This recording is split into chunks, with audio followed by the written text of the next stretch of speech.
হ্যাঁ, তোমাকেই বলছি। তুমি একজন ড্রাইভার। ভিডিওটা স্কিপ করার আগে মাত্র 40 সেকেন্ড সময় দাও, তারপর চাইলে আমার সঙ্গে দ্বিমত করো। আমরা প্রতিদিন বলি ভাড়া কম, আমরা বলি জ্বালানির দাম বেড়েছে, গাড়ির পার্টসের দাম বেড়েছে, রক্ষণাবেক্ষণের খরচ বেড়েছে। কিন্তু একটা প্রশ্ন করি, আমরা কি কখনো ভেবেছি একটা ট্রিপের জন্য আমরা নিজেরাই কত কম রেটে গাড়ি চালাচ্ছি? আমরা বলি কোম্পানিগুলো কম রেটে কাস্টমার ধরার প্রতিযোগিতা করছে, কিন্তু সেই কম রেটের ট্রিপটা অ্যাকসেপ্ট করছে কে? কোম্পানি একা বাজার খারাপ করতে পারে না। আমরা না চাইলে সেই রেটের বাজারও তৈরি হতো না। আমি বলছি না সব দোষ ড্রাইভারের, আমি শুধু বলছি সমস্যার একটা অংশ যদি আমরা হই, তাহলে সমাধানের অংশও আমাদের হতে হবে।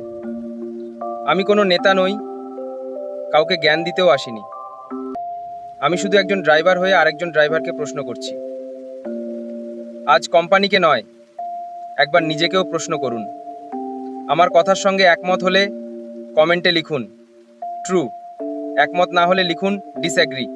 কারণটা লিখুন, আলোচনা হোক ড্রাইভারের মতো, ঝগড়া নয়। Cab driver diaries.